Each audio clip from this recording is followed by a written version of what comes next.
on the cusp of a big show tonight in West Plains, Missouri. That's right, I'm on my way on the interstate I-24 in my Corolla 2007. It's a good year. My Corolla, only 3 out of 4 doors work. Making my way to where the eclipse will be Monday.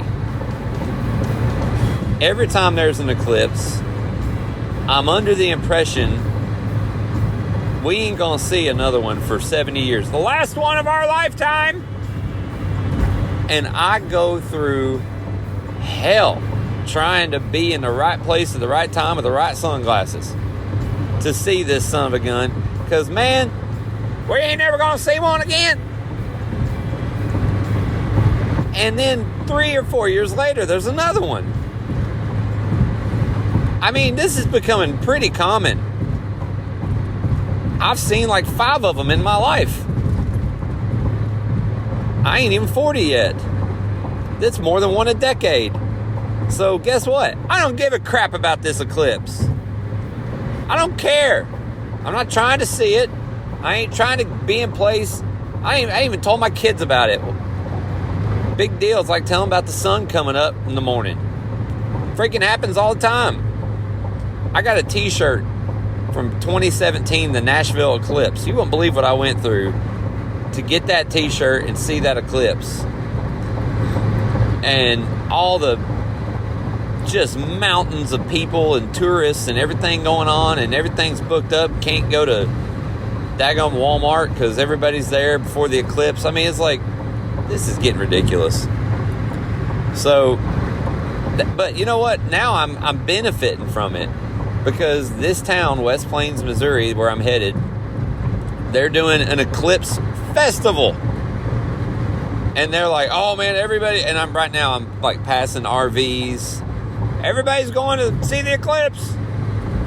Well, I ain't driving the RV and I ain't taking the family because I ain't staying around long enough. I'm driving the Corolla. I felt like I said that like, you know, that's kind of like how Trump, the Corolla.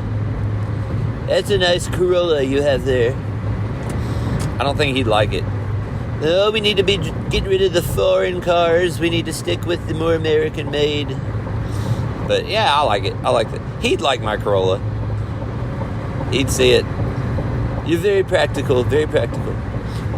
I can't do a good Trump. But anyway, so I'm driving this car because I am not taking my family into the chaos of this crowded town as everybody's trying to be in place for this eclipse. I'm getting in and getting out, baby.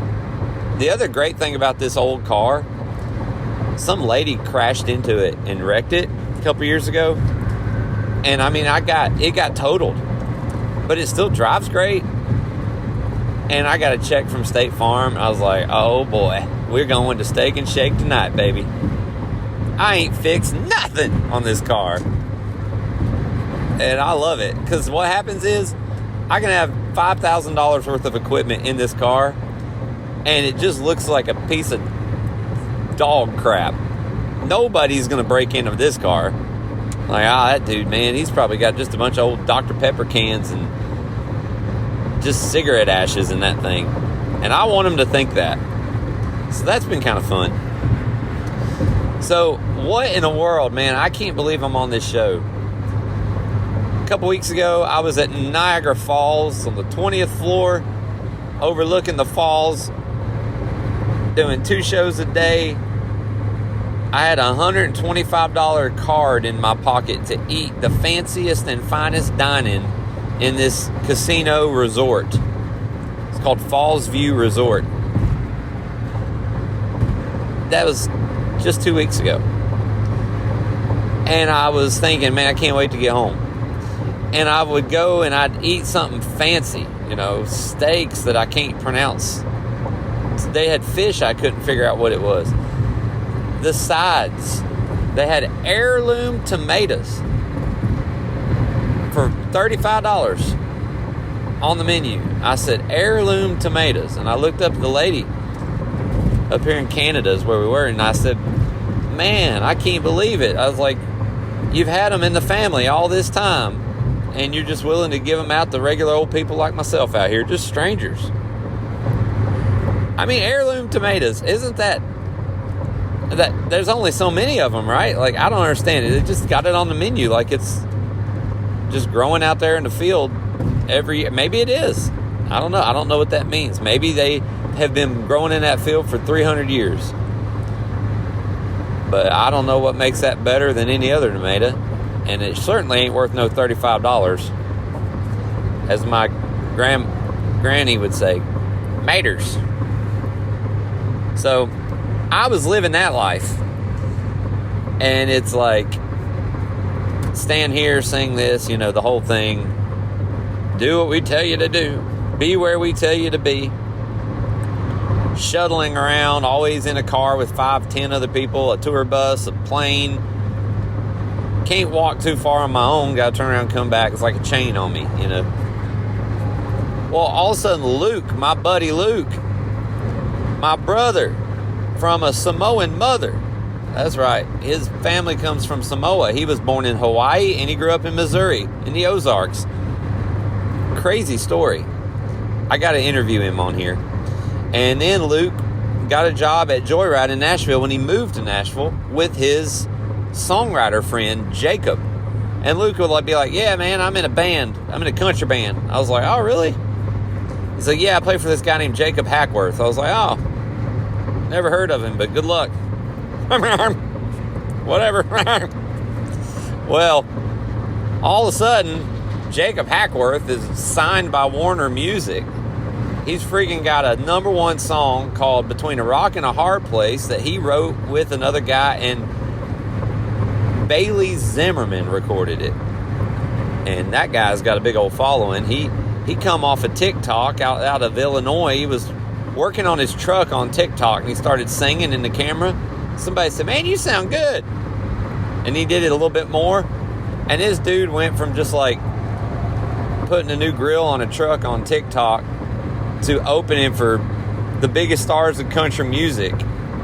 And his story is unbelievable. I listened to him on a podcast with Bobby Bones interviewing Bailey Zimmerman. And this kid, I mean, he's just a kid from Illinois.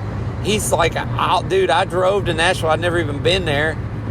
These people are sending me TikTok messages. Warner Music invite me to some meeting. And he's like, and I drove to Nashville in my crappy car, and they had like catered pizza. Good food, good pizza. He's like, I couldn't believe it. Free pizza? Where do I sign?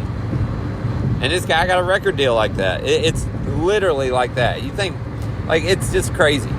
And I was happy to hear it. It's a good story. Well, Bailey Zimmerman, then he records Between a Rock and a Hard Place, becomes a #1 hit song. And Jacob just happened to write it. This guy that knows Luke, who does tours with me, golf cart tours. It all sounds very random, but we've all put ourselves in these places in life where that's why you move to Nashville, because you end up around these kind of people. Well, then, you know, Jacob Hackworth, the songwriter, is busy now writing songs, and he's in another stratosphere. And Luke's like, you know, I'm in his band, but we're not playing gigs hardly anymore because Jacob's always writing. And so then Luke is starting to, he gets me on his Monday nights at Bar Lines, this really fancy bar next to the fancy Omni Hotel, right next to the Country Music Hall of Fame. It's all one big building. So every Monday night when I'm in Nashville, I've got an open invitation on Luke's show. It's just me and Luke and one other guy. And when I'm out of town, I figured he's like, yeah, he's going to get somebody else to fill that spot, and then I won't have it, but that's okay. Every time I come back, he's like, you got your spot back.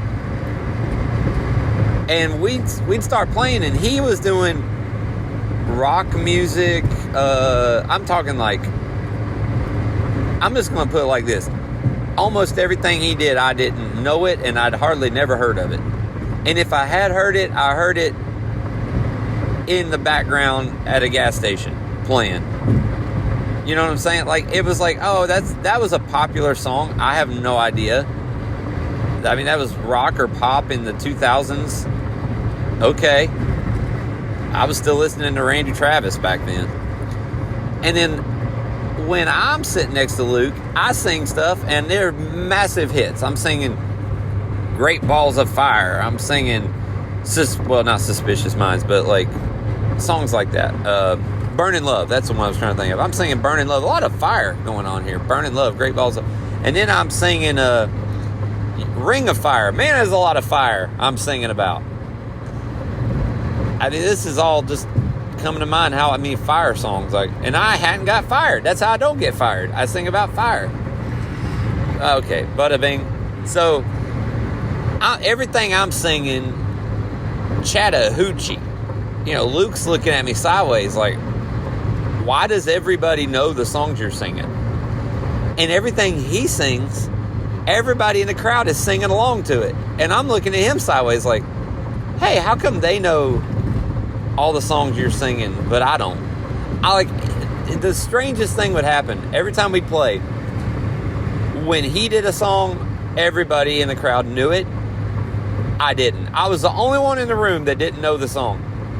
And then it was my turn, and me and the crowd, we had a big thing going, and Luke was the only guy in the building that did not know the song. And this happened over and over again. And we started joking that we were the Contrast Brothers, not only in how we look, which is hilarious, but in our show, the way what we're doing every time. And so we kind of made this motto, like, if you don't like what you're hearing from me, just wait a minute and you'll love what you hear from him. And that's really true. So we started getting booked more. Getting booked here, playing this brewery there, starting to do this. And the Contrast Brothers, suddenly we're like, we need an Instagram page.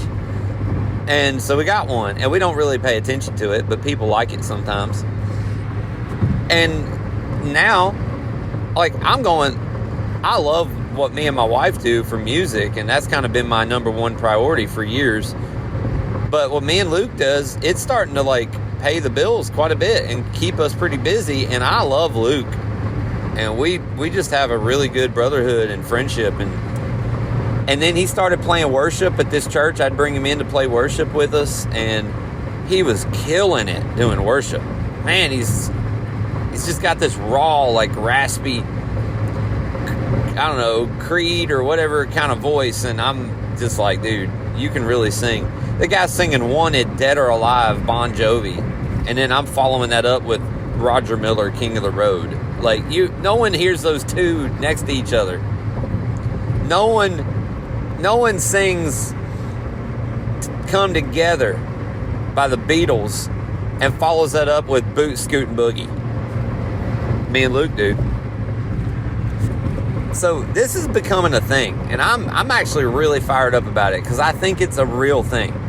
Because what I love is people love it. And I just did 60 Johnny Cash shows, and it seemed like 5% of, maybe 10% of people loved it, and the rest of the people liked it a lot. And some people didn't like it at all. Which, hey man, that's everything. So I'm overstating the Contrast Brothers, but anyway, it's been great. It's been good. And Luke now, he's sitting here friends with Jacob, and Jacob's he's had a couple hits now, and Jacob's kind of a big deal now, more than just one hit. I mean, Jacob is a big deal, and he's still buddies with Luke because Jacob is a great guy, and Jacob's come to church where we've been leading worship, and he's met me a few times. He's always been real nice to me, and he's at least maybe 10, 12 years younger than I am. These guys are in their 20s. I think Luke's in his early 30s. So I'm the old guy, all right? And I'm a little bit kind of insecure. Sometimes I'm like, man, these guys came to town. They did it right. Even Luke, I'm like, man, I spent 10 years just with my finger in my nose, what do I do now, and these guys just came in and they networked right out the gate, and they were different. I was scared to go out to these bars and network and hang out late and stuff because I didn't understand drinking culture, and I didn't want to go off the track too far, so I kept my world kind of small, and I didn't even know I was doing that. It was subconscious, and I identified more with the older generation when I showed up. So when I was 25, I enjoyed playing with people in their 50s more than their 20s. Well, these guys show up, and they're looking around at their peers, and they're like, let's start a band and let's write together. And their peers start having success, and as their peers do, they do too. And it's just kind of the rising tide lifts all boats mentality. Well, I hooked up with all these people and started going and performing for old people all across the United States, and then they start dying off, and I'm like, well, I know all these people, but seriously, your crowd, you go play in South Texas, 20 shows at RV parks full of retired people, and they love it, and they'll pay you pretty good money, and then by the time it's all done, you're like, every year they're dying, and they're not getting replaced by the current crop of 50, 60-year-olds, because those people love Jimmy Buffett, and they love more of the 70s and 80s, like Eagles and that kind of stuff. They're not into Hank Snow and Ernest Tubb, and they're not into that. They're not like, I want to hear more. Play some Hank. They also like that 50s, 60s crowd now. They like Chattahoochee. They like all that. They want to hold up their margarita and go, woo, yeah! And they want to shake it. And you know what? I can entertain those. In the last 10 years, I found out I can entertain them people. I get them people. I get it. Well, I really do. It's like, dude, I freaking been an engineer for 25, an accountant for 30 years. Hold up your margarita and let her fly, you know? I get it. So I got empathy now for them. I go, okay, all right, you want to hear Sweet Caroline? Okay. Where it begins. And they go, woo! So me and Luke's been experiencing this. Country Road, Take Me Home. They all sing it. And I love it. All them years I should have been doing that. I wasn't doing it. Well, now I am. And then look what happens. Jacob and his friend Jackson with an X. I ain't never heard Jackson with an X. Jaxon. He's cool. I don't even know him. I know he's cool. And then this Jackson guy is friends with Jacob. Jacob goes, hey, I got a show in Missouri at the big Eclipse Festival. They gonna party hardy. And he's like, Jackson, you want to go with me and play our number one songs? Because Jackson's been writing for Kane Brown and all these dudes. Thank God. I think he wrote Thank God, which is a huge song. I've heard that one a lot. So Jackson's like, yeah, I'll go. So Jackson and Jacob are going to play West Plains, Missouri. And you know who else is a native of West Plains, Missouri? Luke. So Jacob goes, Luke, buddy, let's go play. And I don't know if they had a fourth guy that just fell out of the lineup or something. They ended up, Luke called me, hey, I'm over there back to Niagara Falls. I'm over here looking at this show ending going, well, I guess I'm going home to mow my grass, and maybe you have to be a beet farmer like the guy on The Office, or like, what am I going to do with my life now? I'm old. It's over. I always think everything's over. When it's over, I'm like, oh, it's all over, man. It was a good run. We had a good time. I'm never gonna see the road and the highways again. Oh gosh, thank you, Lord, for the life you gave me. I'm gonna go back and I'm gonna live for you, Lord, and just work at McDonald's, and I'll be grateful that you took me to Niagara Falls to sing Johnny Cash songs that time. I'm like, sometimes I'm a little bit too much like the team in the Final Four that you can tell is just happy to be there. I hate it. I want to be like the team that's like, yeah, we're used to being in the freaking Final Four every year. We're going to stop you. That's who I think I am, but then I get there and I'm like, I can't believe I made it. Oh, God, I'm so happy. oh, this ain't all what I thought it was. Mama, I'm coming home, Mama. I'm that freaking idiot. I always think I'm the guy until I get there. Oh, man, this ain't... whatever. I think I'm a little bit of both. I'll just go with that. So then, I'm going home. I don't know what's going to happen. And then Luke, out of the blue, calls me. I'm like, I know I'm playing bar lines Monday. I'm going to be back to singing Boot Scootin' Boogie for $10 bill. And Luke calls me up. Hey, man, you want to go to West Plains, Missouri with us and do this songwriter show? I went, yeah! And he was like, all right. You need any details? I said, I don't care. I'll be there. And he's like, all right, man, that's awesome. I'm like, yeah, man. And we just hung up. And I ain't known nothing about it, and I still don't. I did find out what time it is. I went and found the poster myself. And so when I found the poster, I was like, okay, it's at 8:30. And then last night at midnight, Luke called me. He was like, yeah, I get there around 4 or 5, I guess. And I was like, all right. I don't know how long we're playing. I don't know what we're doing. I'm just going. I do know. Should I say how much they're paying me? That's kind of weird. I don't know. He didn't tell me how much they were paying me. He just told me the other day. We're all splitting it. Basically, the city has, or whoever, I don't know who's paying. I'm going to tell y'all what it is, okay? Because who cares? They're like, it's $3,000, split 4 ways. It's 6 hours from my house. I get in my car, I drive there, I come home. Same day. I'm driving all night tonight after the show. I don't care. Whatever. But my point is, I don't even care about the money. But that ain't bad. I mean, if they were like, if I got there, they're like, man, we had a rough night, man, there's $55 and get some barbecue on your way out. I'd be like, all right, thanks. I could use the money, too. That's the dumb part. I would just go do it anyway. And so if they knew that, that would not help me. That wouldn't benefit me. If you're listening to this and you're like, man, that Adam, he needs some help. Call me. Like, you see what I'm doing? My problem? I can't wait to go. I just said, yeah. I didn't ask how much. I didn't care. I don't want to. I probably never will.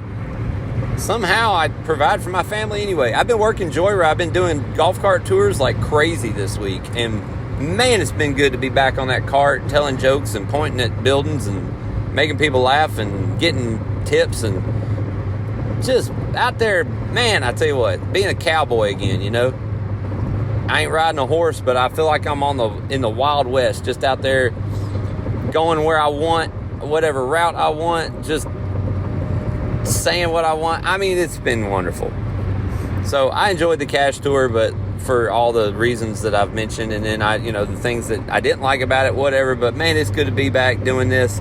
And now to go do this songwriter night, can you imagine? Here's the deal. There's going to be thousands of people.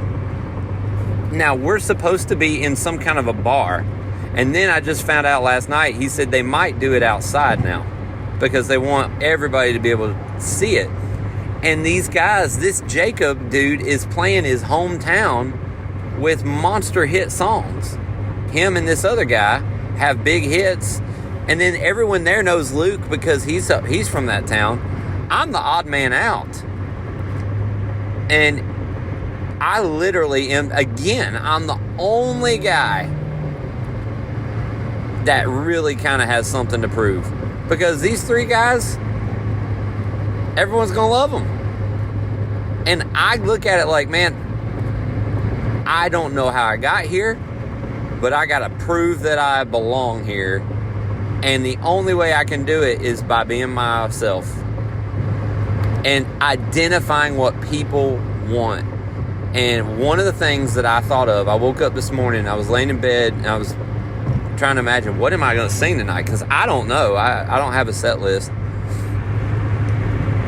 And I determined I'm going to sing Toby Keith, courtesy of the Red, White, and Blue.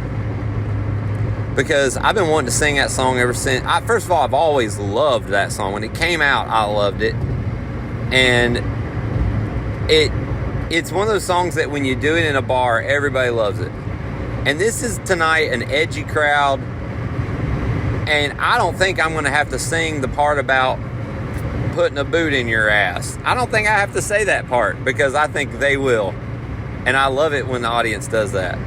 And also, I'm at total conflict with how I was raised because I was not allowed to say dang or darn or crap. And if we said ass, it better be about a donkey. And if you said it about a donkey, you better change it back to donkey so people don't get confused and think you said ass. That's how I grew up. You don't say ass, you say donkey. But mama, it's in the Bible. They didn't know donkey back then.